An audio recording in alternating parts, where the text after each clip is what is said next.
Eagles Nation, what it do? Just want to let y'all know 1 week away, and now we back. You know what I'm saying? Like we never left. So, what's really good? Well, a lot of great things happening, right? A lot of wonderful, fantastic things happening. We're getting closer to training camp, closer to the Eagles for the season showing us who they are. We're going through our top 10 linemen. We're reviewing the Texans game. Whole lot of breaking stories and news, whole lot of things speculated. We may touch on some of them this week. Some of we just may wait till we get some more clarification. But one thing you know for sure, it's all Eagles all the time. And with that, I'll bring on one of my co-hosts. Wyatt, what's up, man? What's happening, everyone? Another show, another week closer to the football season. I'm ready to get into it. Yep. And also, Eagles Diva is on the scene. What's good, Bird Gang Nation? What's up? It's almost that time. We're getting closer. Closer and Every closer. week. And this week, our first comment Rod. is from our guy, Rod. What up, Rod? Yep, Rod. All right. And then where we at now, there's only one thing to do before we get this thing popping. So we might as well go ahead and do that. Let's go.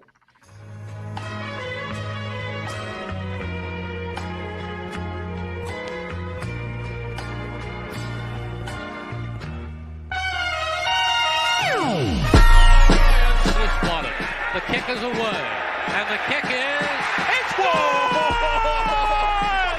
And the Eagles win! It's hard to come to South Philadelphia and leave here with the win. You just don't come to Philadelphia and leave here with the win. Eagles fans everywhere, this is for you. Let the celebration begin.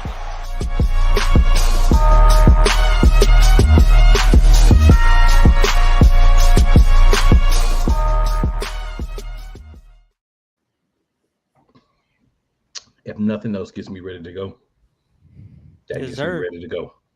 That gets my juices flowing. It got me a candle over here, y'all, a little feng shui, keeping it calm tonight. Not to get a little bit too hyped because it's been, we weren't together last week, so just keeping it chill, keeping it easy, all that good stuff. So we're gonna start off as we always do, Wyatt, and of course Eagles Diva, if you have any as well. Eagles updates. What it do? Yeah, I mean, then for those who don't know, we had a big celebration over the past week. The organization turned 90 years old on July 8th. The organization was founded July 8th of 1933. So, I mean, we're only 10 years away from that full 100, man. And they're talking about possibly putting patches on the jerseys, too. Let's do it. And Philly, of course, is in the house. What's going on? What's going on, Philly? Yes, sir. What else you got for us, Wyatt? Yeah, I mean, Deebo Samuel still out here talking smack. He's still salty from that loss that they took. He was on a radio show, and he was once again asked about the game, and he's just said, just wait until week 13. We'll show you. And then apparently he hung up and ended his interview pretty early. So, I mean, he's a little salty still. He's still a little bent out of shape about it. And he thinks that they're going to come into the house and win on week 13. Well, hey, man, all I can say to people like him is, at some point you got to get over it, brother. At some point you got to get over it. Season's about to start. How long are you going to hold to the fact that you lost? It's okay. That's what I'm saying. We lost the Super Bowl, and we moving past it. We ready for the next season at this point. It's a whole new season, bro. Whole new season. Yeah. Just take your lumps and move on. I mean, really. The only other thing I have here is, I mean, we were going to talk about this last week. We didn't have the show, but apparently, according to Mike Florio, the NFL is not officially, but behind the scenes are kind of blaming the Super Bowl on the players as far as the turf goes. They're saying that they weren't wearing the right cleats, even though the Chiefs went through a whole box of cleats before the game. The Eagles went through a ton of cleats at halftime. it was the field. It wasn't the players, but it kind of caused an upstir, kind of an uproar a little bit over the past week or so amongst fans and even some players. Like I know CJGJ was saying, have that rematch on a different field. I guarantee you it turns out differently. Like, bro, you're not even here though. Talking about some do a rematch, but you're not even on the team. Make it make sense. But I mean, it's definitely causing some conversation. Like, why would the NFL just decide to blame that on the players? You know, I thought they were supposed to be for the players. They just didn't want their own image, I guess, ruined. Yeah. Well, the problem is the story keeps getting steam, keeps getting traction. It keeps being allowed to be part of the narrative. You know, a lot of his players, Brandon Graham came out a couple of weeks ago. You know, and he was asked, but he still fell into the trap. And I think that's continuing to keep it going. And the problem with that is it's not allowing us to move on properly. And it's making us look a little, and I hate to say this, a little 40-winerish. So, you know, it sucks. It happened. It is what it is. But we just got to move on from it. We can't continue to even allow people to bring it up and feed into it, because all they want to do is, in my opinion, keep bringing this up. They know it's a sore spot. And then they can say, oh, they're no better than the 49ers. They're whining too. So we just got to let it go. Like, hey, we lost the game. There was a lot of things that happened that were in their favor. We lost the game. Let's keep it moving. If we win this year, it doesn't matter. It matters, but you know what I'm saying? Yeah. It doesn't matter.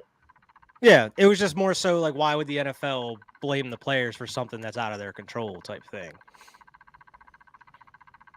Right. Yeah, it's they garbage. I will say it like that. They just garbage because they keep, like I say, man, I feel like it's just, at this point, it's just trying to bring things up just so you can keep talking about, oh, you know, the Eagles are whining about this, the Eagles are whining about that. So just let it roll. Just let it burn. Mm-hmm. All we gotta do is let it burn, and can't nobody else bring it up. I mean, obviously we're getting closer to, you know, training camp. A lot of talk about the off-season team activities that we did have, and you know, that's exciting because we know some of our young guys seem to have performed very well. We'll get into that definitely in a future show, but also we're starting to hear a lot rumors. One of the rumors that has consistently been out there, and Wyatt's talked about this before as well, is the whole Buda Baker or another player coming to the Philadelphia Eagles.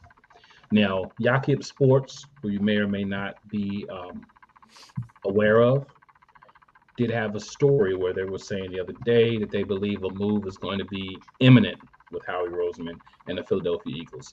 So they're believing that we have a move that's going to be imminent within, they're saying, probably the next few days. I'm saying probably the next few weeks. Yeah. But they're saying, you know, the next few days. I mean, I feel like Howie's going to work that magic, but that may be a little quick. Yeah, a few days, that's a little fast. That's real fast. Yeah. So I mean, this must have been something that's been kind of ongoing for a little while now, like talks between teams. Yeah, they're there's been a lot. Or close to being done. And of course, there's rumors about different players. A lot of people have jumped off of the wagon of us getting DeAndre Hopkins because of the price tag. Mm-hmm. But that's crazy. We got a couple more comments here. Want to hop on? We got Key Williams from Key in the building. What up, Key? What up, Key? Appreciate you hopping in. And my guy, my big bro, Big Wise. What's going on, man? Appreciate you hopping in and watching with us as well. What's happening? So yeah, man, the biggest thing about the news and the rumors and everything is, I feel like there is going to be at least one more move made. I feel like there may be multiple moves. It's all going to depend, number one, on what happens at training camp, who gets cut, who makes it, bubble guys. We got a lot of guys that are going to need to step it up this year who were either not on the team last year or being asked to play a much larger role. So if those guys can do what they need to do, some of these rumors might go away. Because some of these rumors are about people to step in to take their position. So we'll see how things go. But like I said, we'll get into a couple of those once they once we see a little manifestation in some of those or a couple more sources. But we've got a couple of things to dive into tonight, of course. One being, our top 10 list. And of course, we have a game review for the Texans game. If you looked earlier, I was thinking of the Titans, but hey, things happen. But it's the Texans game. It's been corrected. So we'll start off with that. This week, we're going to do top 10 just offensive linemen.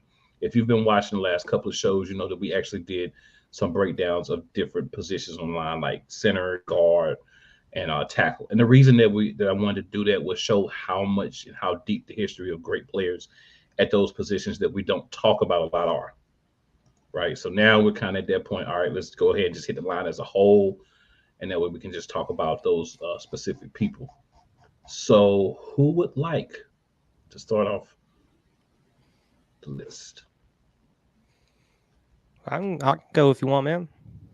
All right, let's get it. Number 10 here, I got Stan Walters. He played through 75 through 83. Got 2 Pro Bowls with us. Actually played 9 years. He was drafted in the 9th round, 210th overall. Actually by the Cincinnati Bengals. He played there 3 years before coming to Philly. Played left tackle was Jerry Sizemore at the right tackle, who we might be talking about here in a little bit. Gave him 2 excellent pieces on the line, and Walter started 122 consecutive games for the Eagles. Yeah, that's who I had, number 10. Hold up, y'all. I typed out my list. I'm having a little technical difficulty here. Give me a second. Uh-oh. All right, let's do this.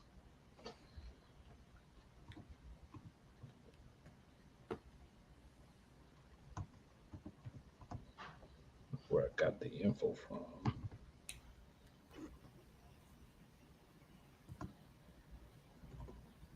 Well, go ahead with your number 9 while I get this to pull up. All right. Yeah, I got Al Wistert here. Played through from 44 through 51. Had 1 Pro Bowl, 4 All-Pro appearances. He made All-Pro 4 of his 9 years in Philly. And he was also a team captain of the years that the Eagles won their NFL titles in 48 and 49. Yeah, I've got Jerry at number 9. Jerry Sizemore. Mm-hmm. All right, here we go. I got him now. So I do have Stan Walters as well at number 10. I know you did mention him, but I wanted to make sure the name sounded familiar, but I just wanted to make sure I had it at the right spot. So at number 9, it's a little low for him, I think. But when I'm looking at who I have in front of him because of kind of what they've done for the team, I'm gonna go with Al Wistert as well. Of course, 4 of his 9 years in Philly made the Pro Bowl. I think you talked about that. Played guard and tackle, and he also played defensive tackle. So a lot he did on there as well. So that's why I have it number 9. Okay. Number 8, like Dave already mentioned, I had Jerry Sizemore there. Number 8. Played 73 through 84, 2 Pro Bowls. We talked about him. Like a lot of these names, like you mentioned, we talked about over the past couple weeks here. Mm-hmm. So this is probably a little low for this guy too, but I'm gonna go at number 8. I'm gonna go with Lane Johnson. Yeah, I got Lane at 8.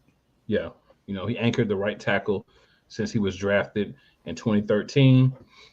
Started all 16 games as a rookie, 2-time first team All-Pro, second team All-Pro in 2021, 4-time Pro Bowler.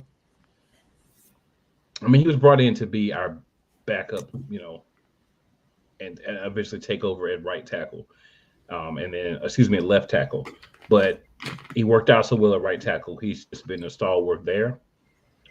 I do love the fact that, he had the mental health issues. He went public with that, kind of brought a little bit of awareness to that. So I love that, he did those things. But just some other guys I got to place over him when we're looking at all time, but he's definitely one of my faves. Okay. So number 7. Mm-hmm. Yep. Number 7, I had John Runyon. Played with us for 9 seasons and played in every single game in those 9 seasons, which is wild. And he also had a Pro Bowl in that time period. I had Chuck. Chuck Bednarik. Mm-hmm. I had a Sizemore at a 7. I know we've already talked about him. Okay. So yeah. All right, my number 6 here, I had Bob Brown. Played 64 through 68, got 3 Pro Bowls, 3 All-Pro appearances with us. He's such a great player. We talked about him over the past couple of weeks as well. Absolutely. I had John Runyon. All right. I had a Chuck Bednarik from 49 through 62. He was a two-way player. He played linebacker and center. Played 14 years. Anchored the line and won 2 championships. One of the best linemen in the history of our franchise. So many things you can say about him. First team All-Pro, Pro Bowl selection in 1960, the year we won one of our championships. He played 58 minutes against the Packers in that title game and made a game-saving tackle against Jim Taylor to stop him from scoring from the goal line.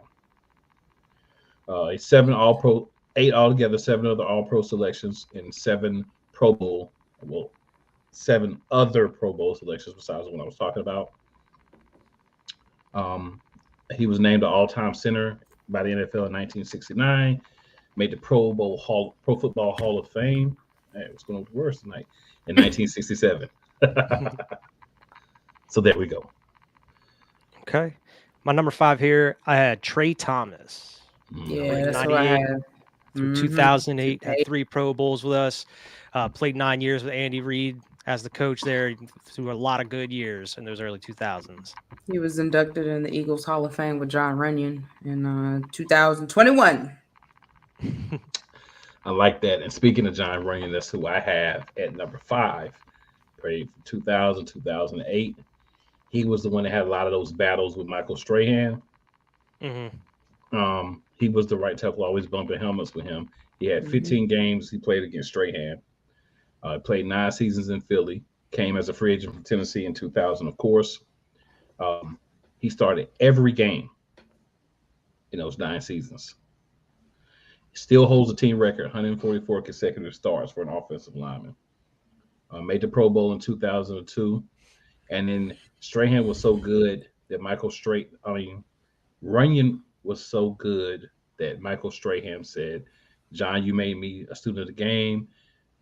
He called him a 6'9", 350 pounds of twisted steel and 9 sex appeal, and said he was the toughest guy he ever had to face on a consistent basis, and he made him a much better football player. So, when I hear those type of things come out of Michael Strahan's mouth at his own Hall of Fame induction speech, that says a lot about John Runyon. Mm-hmm. Number 4, I had Jason Peters here. Played 2009 through 2020. Was part of that Super Bowl team. Didn't get to play in the game, unfortunately, due to, I believe he had like an Achilles injury. He had always something with him towards the back half of his career there. Yeah. Made 7 Pro Bowls and was an All-Pro in 2011 and 2013. He had a huge list of quarterbacks he had to defend. I mean, he had Donovan McNabb, Kevin Cobb, Mark Sanchez, Sam Bradford, Carson Wentz, Nick Foles, and Mike Vick, of course. But I mean, he went through some rough years, but man, he held that line down. Nobody could get past Jason Peters in his prime. Yeah, I think after he had that ACL tear in 2017, that took him all down. Yeah, he was never the same after that. Yeah, and he was actually he was an undrafted tight end out of Arkansas. Out of Arkansas, he made the roster in Buffalo, and he switched to tackles. Yeah, that was real crazy. The way he made those moves around was real crazy. Mm-hmm. Diva, who did you have before? I had Jason Peters at 4. Okay. I had Trey Thomas at 4. He was a rocket left tackle from 1998 to 2008, which is one of those great eras in our history, of course. He arrived the year before Andy Reid. When we went to the NFC title game. Trey Thomas made 3 Pro Bowls, Eagles Hall of Fame 2021, like you said before, with Runyon. They played together for 9 seasons. Interesting thing, when I was looking up his information, that I saw Well, first I want to say, and I hate to say this, he was a first round pick, 11th overall from Florida State. Those who know me know how I feel about Florida State in college football, but he was an Eagle, so I'll let it pass. He was only there for 4 years, so I'll let it pass. But he told Eagles.com that he thinks the team is only as good as their offensive line. If you have a bad offensive line, your team is not going to be able to do anything. You're not going to be able to run the ball. You can't pass the ball. Teams that have weaker offensive lines, they're not successful. So I think he really understood how important it was to play line. So he had the mental aspect of that as well. And great player for the team while he was there. Definitely a great player. Mm-hmm. I had Bob Brown for number 3. Bob Brown. Mm-hmm. I had Lane Johnson at number 3. I also had Bob Brown at number 3. And yeah, we've already talked about him as well, 64 to 68. Yep. Number 2, I had Chuck Bednarat, who we talked about a little earlier. Yeah, I had Jason Peters at number 2, so we've already talked about him as well. Yeah, I had Chuck at number 2. That only leaves one guy we haven't mentioned yet. Everyone has the same number 1. Everybody has the same number 1. Well, The Jason Kelce. Man. Yeah, none other than Jason Kelce. Came us in 2009, drafted him, and he's still here. He's still a top center, if not the best center in the league. It's wild. Yeah, he's been around, man. Part of a championship team. He's been the guy, a little undersized. A whole lot of personality as we saw in the Super Bowl season. Just a fiery guy, man. He can still move like a young guy. He's clearly not a young guy anymore, but he just plays at a different level. I mean, it's different speed. I love the way he plays. He's really focused on just being great, and it's one of those year-to-year things. I would love to see this man be able to go out with another championship ring. I think if we win a championship, he's gonna just be done. And I wouldn't even be upset because there is a point where it's like, look, I've done everything I could do. You know what I'm saying? It's on it's on everybody else now, but I'd love to see us send him out with a ring. So Eagles, let's get it. But yeah, he's that guy. That'd be nice. Yeah, I mean, at the Super Bowl ring, he also has 6 Pro Bowls and 5 All-Pro appearances. He's just the man. He's just the man. For sure. Eagles legend, all-timer. For sure. Yes, sir. Yes, sir. So any other thoughts, guys, on the top 10 list? Any other Eagles thoughts before we get into this this review of this game? We got some time left, so we can really dive into, this game here against the Texans. A lot of things happened in that game, so a lot of things to talk about. All right, just wanted to make sure there weren't any other thoughts.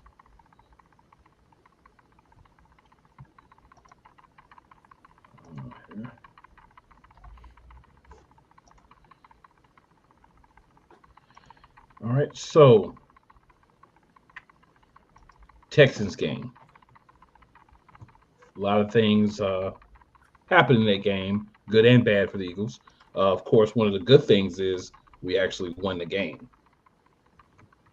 But when you watch that game on the field, you had to feel like, that game was terrible. Terrible. Long story short, yeah. So, Diva, we'll start with you since you have expressed your disdain in a way for that game. What do you got for us in regards to that specific game? I mean, the whole overall game was garbage. I mean, Jalen Hurts only had he had 243 yards. He was 21 for 27. Miles Sanders was the top rusher. He had 17 carries for 93 yards. Jalen Hurts had 9 carries for 23 yards. Gainwell had 4 carries for 22, and Boston Scott had 1 for 5. Dallas Goedert seemed to be the target for that game as far as receivers go. He had 100 yards with 8 touches. A.J. Brown only had 59 yards. Quez had 25 for 2 touches. Devontae 2 touches for 22 yards. Kenny Gainwell had 3 touches for 16 yards. Jack Stoll 1 touch for 13, and Zach Pascal 1 for 8 yards. It's on the field. It's just, I know we didn't run the ball like we were supposed to. Jalen ran the ball way more than he should have. Like, he shouldn't have had nine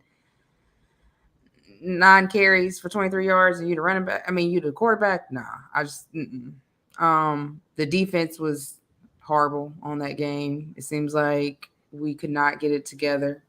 I think that was the game that we did have 2 interceptions. Bradbury had 1, and CJGJ had 1. Special teams was hot garbage. It just don't seem like it was a well-rounded playing team. Like, I don't know what some of the calls were on the offense. They were horrible. I don't know if that was Steichen or if that was Nick, but that was garbage. And we already know how Gannon does. So, yeah, with them not having a good quarterback, like, we should have blew them out the water. Literally. Mm-hmm. Literally. What you got, Wyatt? Yeah, it was definitely a lot closer than it should have been, what people expected. Because, I mean, the Texans were like 1-5-1 going into this game. We thought it was going to be a blowout.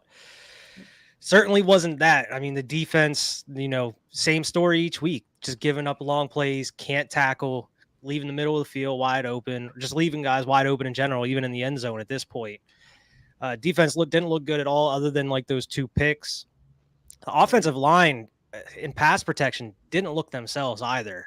Jalen was just constantly under pressure. He was either holding the ball too long, or just the offensive line was just letting him get by. I forget who was they had one player there that was just getting in constantly. I forget who it was. But yeah, Jalen, I mean, he had that fumble too, but he was able to, kind of reel it back in after the fumble and kind of dial back in.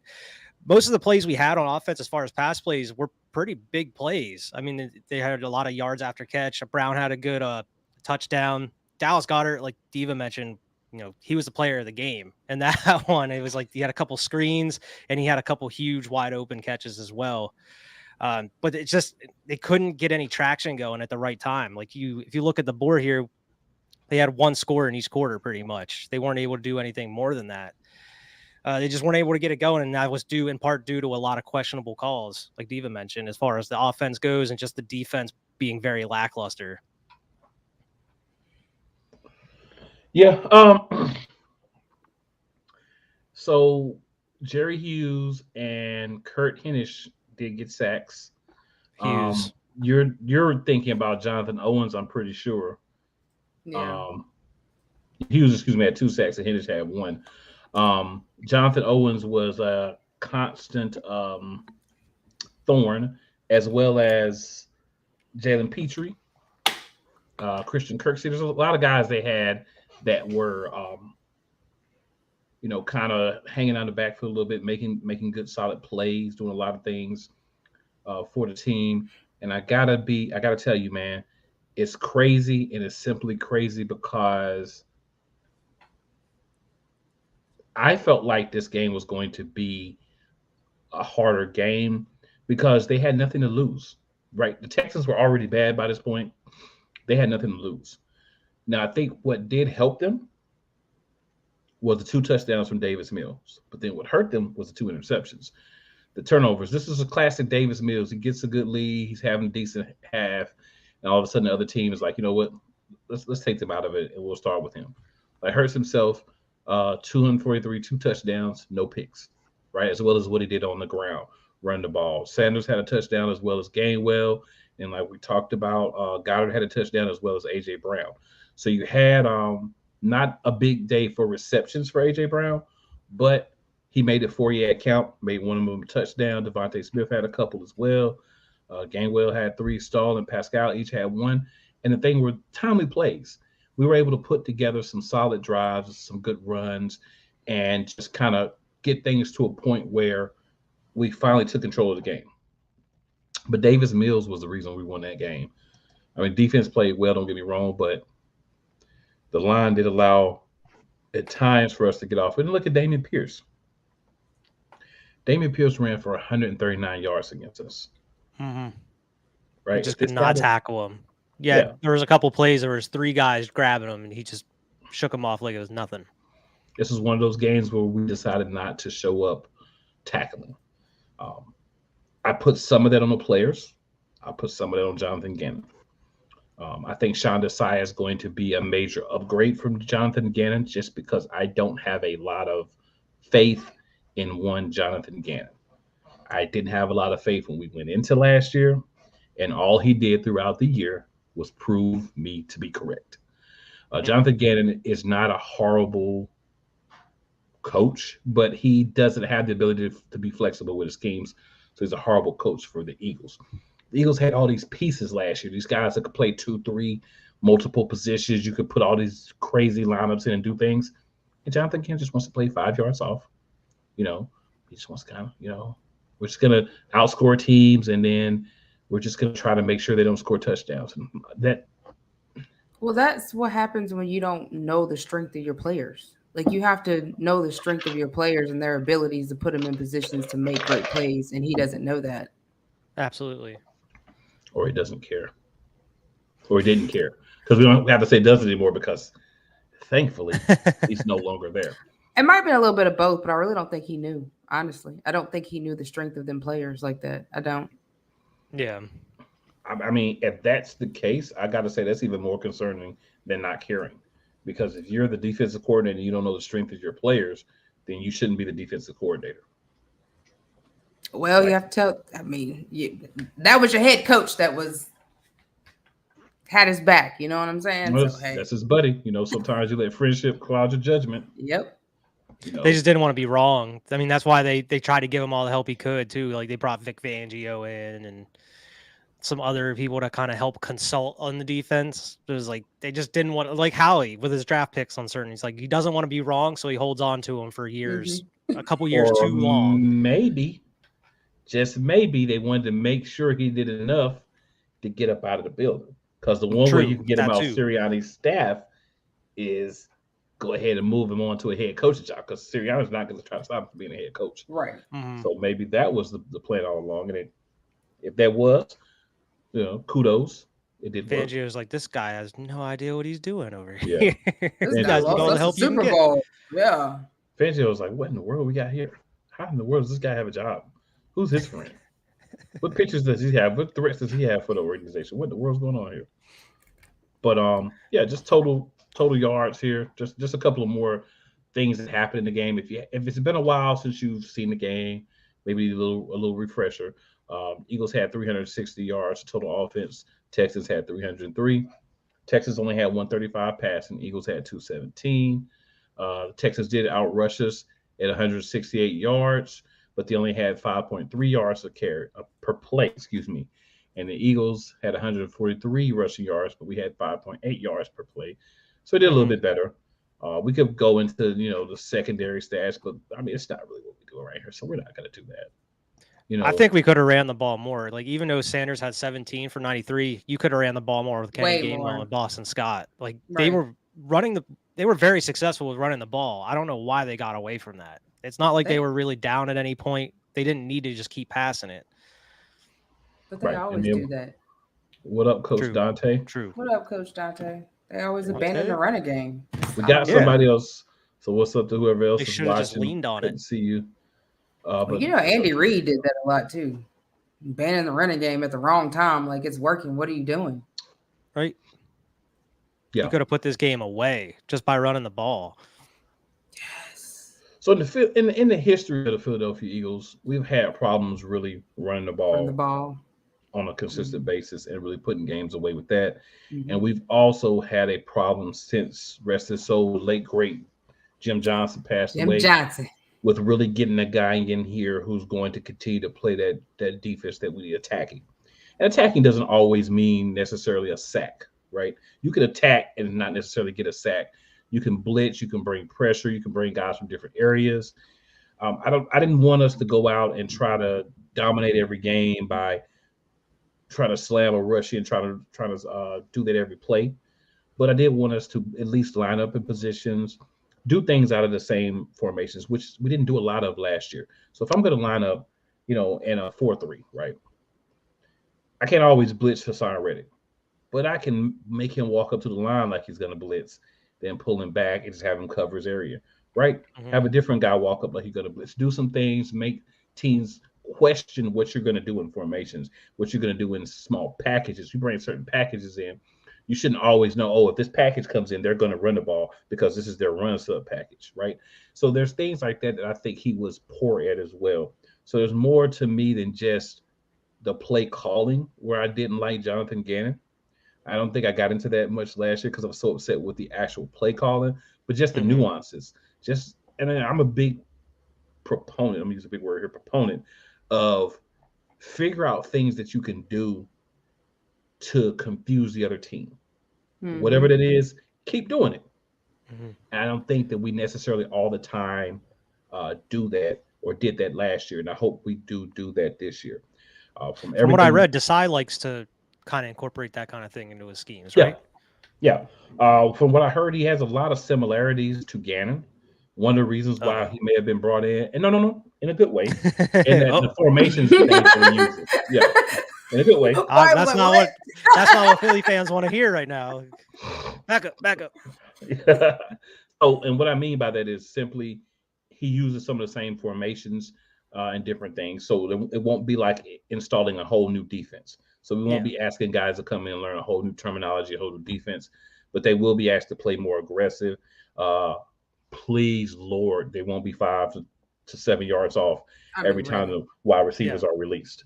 You saw a lot of why that is in this game. That burnt me up. I'm like, I don't understand. And you wonder why they got the ball and gone because oh Jesus. Or they caught the ball at the 7-8 yard after they threw it, and you 5 yards off, so you can't even tackle him. He already got. You know what? On 3rd and 3, don't have the patience for it. With 5 yards back off everybody on 3rd and 3.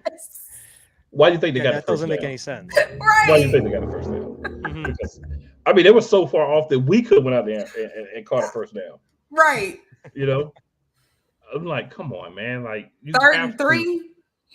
Right. And then a lot of people they want to talk about like, oh man, you don't want to play on too hard. You don't want to do this, you want to do that. But you got to remember one very important thing.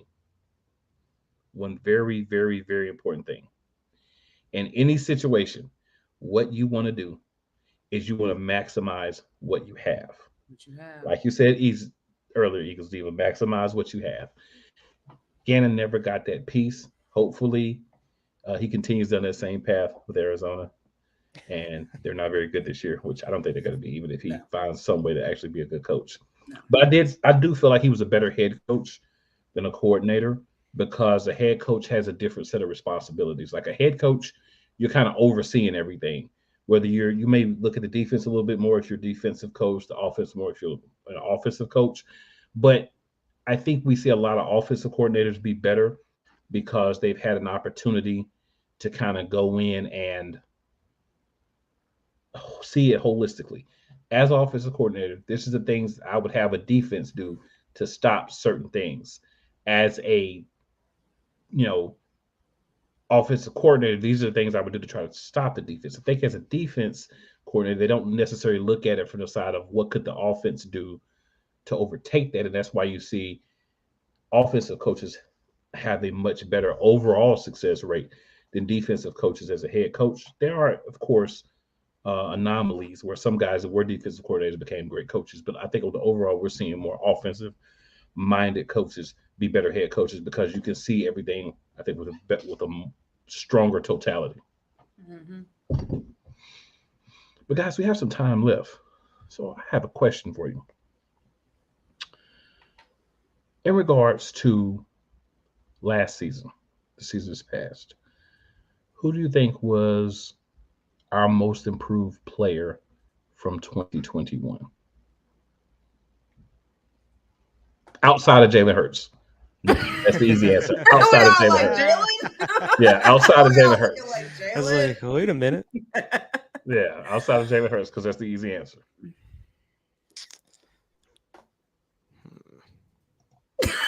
I mean, he's not here no more, so it doesn't really matter. But I would say Miles Sanders stepped up. when he Okay. needed to. He stepped up big.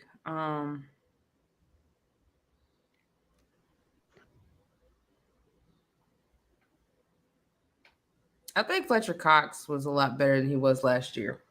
Because Fletcher was letting some things slide past him, but he seemed to lock down this year a lot. Mm-hmm. I'm gonna go with Dallas Goddard. Okay. I think he improved a lot. Of course, a lot more touches, a lot more expectations for him. But I also think he improved in a very important area. And that area was, I feel like he was able to be a better blocker. I think he did a lot as far as blocking that was spectacular for us and helped us a lot as far as getting plays off. He's very physical as well. So there's a lot of things that he did that really were very important to the team. And I feel like there's a lot more he still can do, but based on what he did with his half season at the start of the year before, and then coming into this season, kind of being that number one guy, knowing it's all about him, I like the improvement that he made. Now, hopefully, that improvement will continue. Yeah, I can see that. Yeah. I was gonna say that, but I was like, dang, he just was hurt half the season. Yeah, but even, I mean, what's crazy is you could even throw that into the equation. Look how well he was last season, even missing games, and you could tell the difference in the offense when he was not there. When we didn't have him there, you could see that we weren't the same team. Yeah, I mean, we need that tight end. I mean, tight end is your extra receiver, technically, but yeah. Especially Goddard. He's definitely one of the top tight ends in the league. Yeah, I mean, he's a big dude. Yeah. Another one I would say would probably be Josh Sweat. Josh Sweat too. But I think Goddard did do better with the catch and run. Like he got better with his catch and run. I think a lot better. Agreed. He had a lot of like huge plays coming off of those screens. Mm-hmm. So he didn't make it far at first. No, now he's just bulldozing people over. Yeah. But yeah, Josh Sweat. Josh Sweat really stepped up. Like when he was hurt, you could tell we were missing him too because he was out there pressuring. Yeah, putting some pressure. Yeah, and what did he have? Like 11 sacks, and he missed a certain amount of games too. That was a scary injury. We didn't know when we were going to get him back. He dodged bullet on that one. I mean, he was out there putting pressure when some of the other ones weren't doing nothing. So, yeah. Mm-hmm. Fair enough. So, another question since we're on the subject here. Like I said, we got a little time, so we can just kind of freestyle a little bit here. What rookie do you think is going to make – well, what rookie from last year? So, think about rookies from last year. If you need the list, I can pull it up for you. But what rookie from last year do you think is going to make the biggest jump for this coming season? Devontae Smith. I'm sorry. Smitty is just – I think Smitty going to be a real problem this year. Like, we got to remember he wasn't a rookie last year. Oh, that's right. Dang, it felt like he was. It does. It's crazy. It's been like 3 years now. Yeah, doesn't it? It's almost 4 years. Dang. I would say Nakobe Dean. To be honest, we saw unlimited reps. What he was able to do, like on special teams and just coming in like in late game situations, how he was immediately able to make an impact. I think him coming in as a starter, he's already being like a leader on that defense from what they were saying during like these OTAs they were having. I think he's ready to take that next step. And I think he's going to be one of those, I wouldn't say like a captain, but he's going to be one of those guys leading that defense there on the starting unit. He's going to be out there and he's going to earn that job. So I'm in the mix between Davis, because I think Davis is really going to show up and show out, and Reed Blankenship. Reed's another good one, yeah. Davis. All right, you got to pick a side. Which one you picking? I'm picking Davis because that's my boy. Okay. Well, I'm glad you picked Davis because actually I was going to pick Reed Blankenship. That worked out great. So I think what we're going to see from Reed Blankenship, and I've been very high on him since he was started to see playing time last year. I love the fact that he was able to come in. He was able to bait some quarterbacks. He made some plays. He got beat a couple of times. It happens. But I love the fact that he was just able to come in, play really strong. I felt very confident that whatever was needed by him, he was going to be able to do for the Philadelphia Eagles. I feel confident going into this season that he's a guy that's going to step up. But I do feel like getting the playing time, being that guy there, barring injury, he's going to need to have a great season for us in order for us to be able to, get back to the point we want to get at. Let's face it. There's a lot of guys who either weren't there last year, talked about earlier, or who are guys that are going to be having expanded roles. Jordan Davis, obviously is going to have expanded role. He's going to have to come in. He looks like he's dropped, about 20 pounds or so. He looks like he's ready to go out and play. So what we need from him is do it on the field. Be there. I think he's lost enough to where he can be one of those guys that are going to be able to do what needs to be done moving forward. So I'm very excited about that. I hope that he does. Jordan Davis is a great story. He's a guy that came into the league. He was supposed to be just one tight cast player. He's supposed to be a guy that's just eats up space and do all that. Jordan Davis went and lost weight. He's been working on himself this offseason, trying to stay healthy, uninjured. So now we're going to see if that pays off when he gets on the field, right? Because training camp is great. When there's nobody hitting you, is great. But when you get on the field, that's when we can kind of see what we're going to get from these guys moving into next season. So any other guys that you think that were rookies last year that you anticipate being able to make a strong impact this season?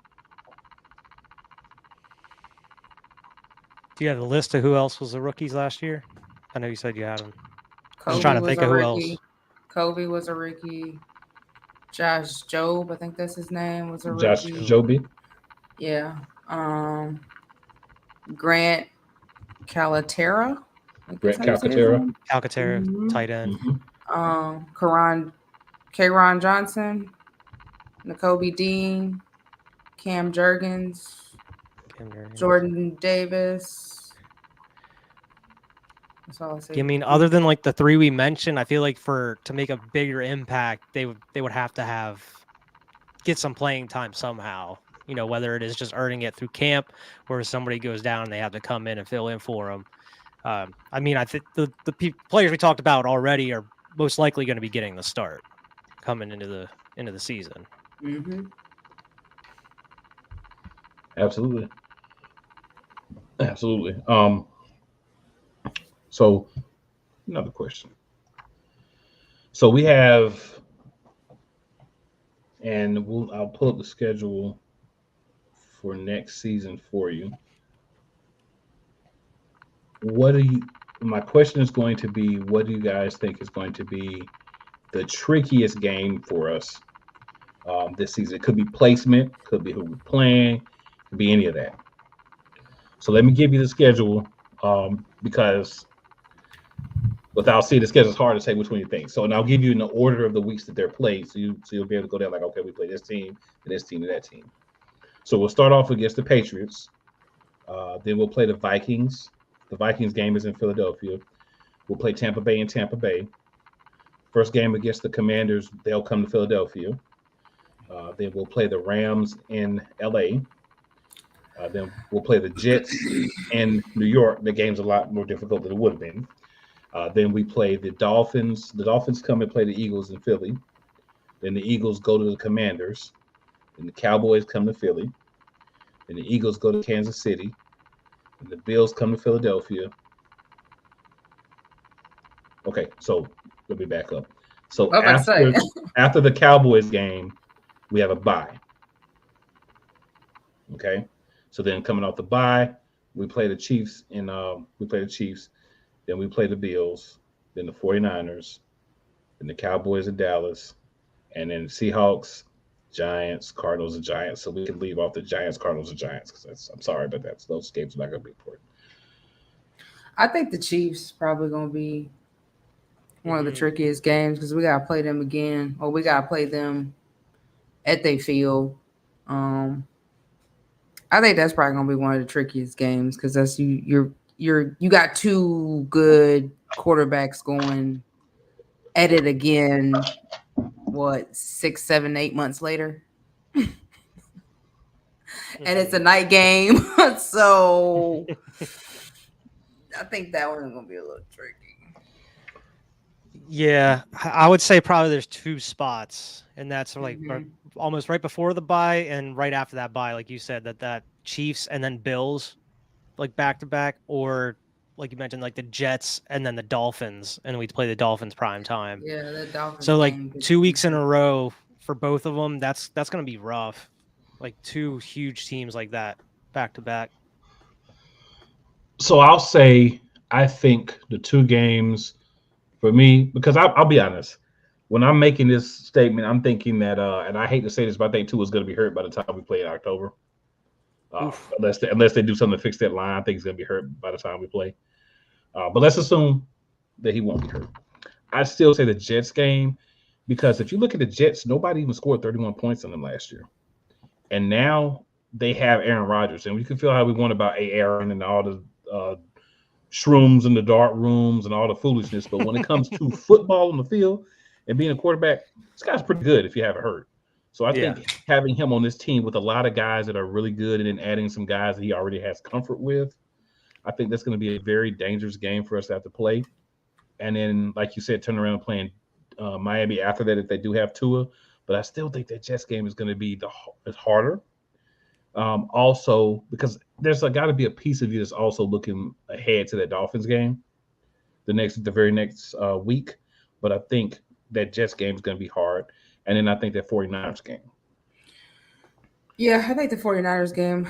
Now with Miami, it depends because we don't know if Tua's going to be, if he's going to stay healthy. If Tua is not going to stay healthy, then I feel like we got that in the bag. If Tua is healthy, then we're gonna have a problem. But I don't know. I mean, yeah, Aaron Rodgers is a good quarterback. Don't get me wrong, but Aaron Rodgers got some age on him now. Honestly, like he do. But I don't know. But see, he's not gonna make the bad throws, right? He's going to be better than my boy Mike White, right? He's a better quarterback than Mike White. Yeah, Mike White had the team looking good. Of course. You're not going to ask him to come out there and throw for 300 yards a game, go win the game on his own. You're going to ask him to come out there and manage the team, make the plays under there, and make the right reads. And that's something Aaron Rodgers is going to be able to do. He's still got a little bit of athleticism left, too. He do. But, I mean, that team also got a jail because Aaron Rodgers has been with Green Bay his whole life. So you going to a totally different team with everything different. You don't know if, he going to call the shots like he was calling the shots in Green Bay. I mean, it's just a lot of things to factor in because Aaron Rodgers is a diva. When he don't get his way, he is a diva. Well, you got to remember this. If the Jets are bringing in Aaron Rodgers, then they're saying, you do what you want to do. Like, you don't bring in Aaron Rodgers if you're not going to allow him to be Aaron Rodgers. I mean, I feel that. I feel that. But I don't know. It's stupid. I mean, so I think they already know that. Because Brett Favre was the same way, but he went to the Jets and what happened? Yeah, but Brett's more of a diva about the game, Aaron Rodgers is more a diva about the behind the scenes stuff. Like you don't ever really see him too much complain about on the field unless it's because something happened off the field that has him in his feelings, right? Like he was complaining about the wide receivers at Green Bay last year because he wanted to bring in a better receiver for him last year after they let Devontae Adams go and they didn't. So he cried about the wide receivers until they started stepping up.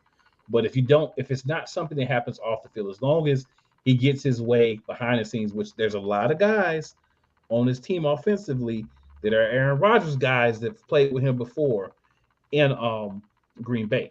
So you've pretty much went out. He gave you a list of guys he wanted to play with, and you pretty much said we're going to get everybody we can off that list, and they did. So I think the Jets are saying, hey, what we've been doing offensively hasn't worked. Aaron Rodgers can kind of have his way, do his thing with the offense. The defense, Robert Saleh is going to be, and the coordinator is going to be focusing on that. But I think that offense, they're going to let Aaron Rodgers be Aaron Rodgers. And that's why I think it's scary, because this is a good defense. Robert Saleh was a good defensive coordinator. He's been a solid head coach. So this is going to be a good defense. This is going to be above average defense, getting better every year. The question is going to be how physical they're going to be and how ready we are for that game by the time it happens. Because we have the Rams the week before. And if the Rams are anything like we're thinking, that's going to be a nice warm-up game. But yeah, I think the Jets are going to give a lot of people more problems than people feel like is going to happen, because I think Aaron Rodgers is going to be a better at getting him over the hump than most people think, because all he's got to do is just do what he normally does. He doesn't have to do anything special. The defense is there. He didn't have a defense like that in Green Bay. So I think if he just goes out and he's Aaron Rodgers, they're good. And of course, the 49ers are going to be crying all year about, we would have beat you with Brock Purdy. So they're going to come in and have a superhuman effort against the Philadelphia Eagles. That's the game that hopefully we'll be meeting up at to go to. But yeah, just feel like that's just one of them where they marked this game as soon as the schedule came out. 49ers going to be preparing all 13 of those weeks. They're preparing right now to play the Philadelphia. That's going to be their Super Bowl. Yeah. Yes. And then they're going to come back and get beat in the playoffs. Whether it works or not, this is their Super Bowl. That regular one if you want. Yeah, this is their Super Bowl. This is what they've been dreaming about and fantasizing about for years. I mean, it's just what it feels like for years. Yeah. But yeah, they're going to be prepared. And the question with them is, of course, they got a new DC, because their DC got a head coaching job, and he did a really good job. You know, they hired in a guy who is really good too, so they may not have as much of a drop off as some other teams would have. You may have heard of him, Steve Wilks. Wilks is a really good defensive coordinator, so they've gotten a guy that's going to be a good DC. But the Eagles should be hitting on all cylinders. Hopefully. You know, my biggest thing going into this offseason is, as we stand now, it's Olamide Zaccheaus and Quez Watkins for the number 3 receiver. The winner of that is going to tell me a lot about what we're doing. And it won't be bad either way, but it'll just tell me a lot about what we're doing. If Zaccheaus can go in there and wrest that job from him, that means he's the guy that I saw in Atlanta with less play at quarterback. No slight to Marcus Mariota, who is our backup now. But if he can come in and be as good as he was there, I don't see how he doesn't win that job. If he wins that job, a new dynamic, because of another guy that makes a lot of the catches. The problem we have had since Jason Avant left this team is our third wide receiver has not been a guy that you can count on. No. Just hasn't. No. So now if we can get a guy who you can count on in that slot, a guy that you could say, I don't have to say, oh, wait a minute, that's Quez. I got to make sure I lay the ball in a certain place. I got to have a certain spin on it for him to make the catch. I could just zip it in there like I do everybody else. That's been missing. So if we can bring that element, or if Quez steps up and takes the job and he's making those catches, I'm fine with that too. But the Quez Watkins that I saw last year, if he's allowed to be the number 3 receiver, we're going to see a lot of rants from your boy this year. And that's 100%. 100%. Mm-hmm. I guess so, just a couple of extra questions there since we had a little free time. I think next week we're going to have to go ahead and jump on that double up, right? Because we got a couple more games to get through for the season before we get to starting to talk about, training camp coming up and all those good things. Of course, as we find out information, we'll be pumping in a lot of news the next few weeks, because we'll start that news cycle up for the NFL, especially for the Eagles. The teams that make the Super Bowl, you tend to hear a lot of things first from. We've got the Hall of Fame game that's going to be coming up here in a couple of weeks as well. So a lot of things happening to get the NFL season. It's going to be happening fast. Like training camp and then preseason's like right around the corner, man. Like it is almost here. So yeah, very, very, very excited about that, man. Can't wait to get into that. Can't wait to dig into the games for the season. That's going to be just awesome. Mm-hmm. There's another way to put it. It's just going to be awesome. So, guys, any thoughts before we end things for the week? No. Yeah, hoping we talking about a nice Howie move maybe next week if your rumors are true. I would not be upset by that either. So this week we did cover the Texans. So next week we'll do the second Commanders game and the Colts game. So Okay. we'll go ahead and start doubling up. That way we can knock these bad boys out, get through the regular season. Then we got to get through the championship games, and then we got to go back through that ripping the Band-Aid off again in the Super Bowl. But you know what, man? That's what happens. That is what happens. It is. Yes, sir. All right, and we got Phillies. It'll be back next week. Have a great night. See you, Philly. Philly. Absolutely. We had Robinson put Will Anderson had 3 sacks for this game. I'm assuming he must be talking about the Texans game. I looked it up. I didn't see that unless I missed it somewhere and they didn't report that properly. I didn't see Will Anderson playing in that game. But like I said, I went to NFL's site, so maybe they overlooked something for that one.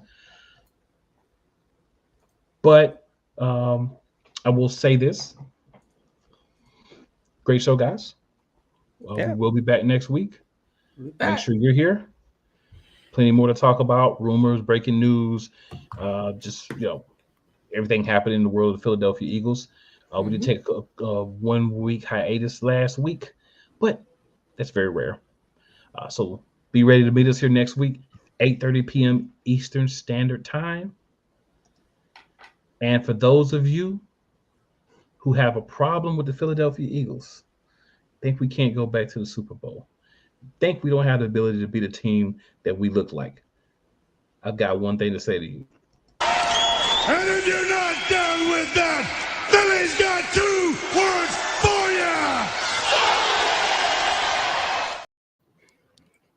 you. Clip's making a comeback.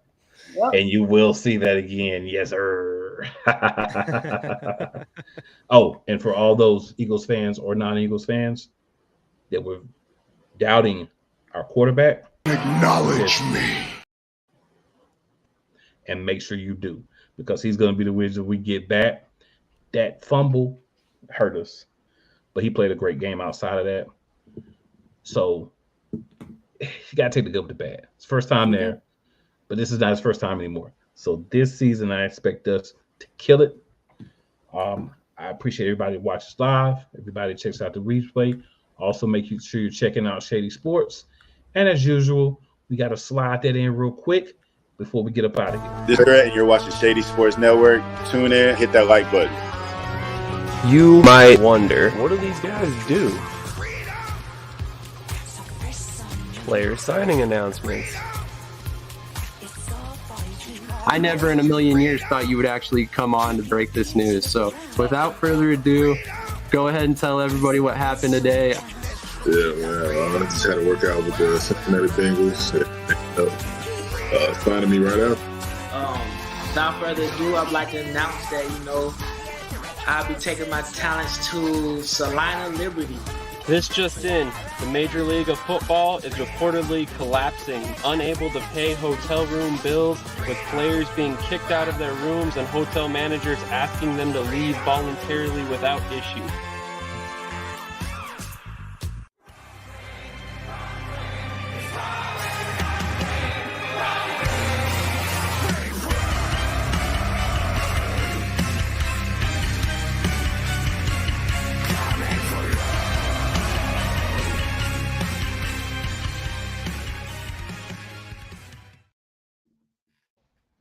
And with that being said, another episode in the books. We're going to hit you with the outro. Fly, Eagles, fly. Be #BeElite.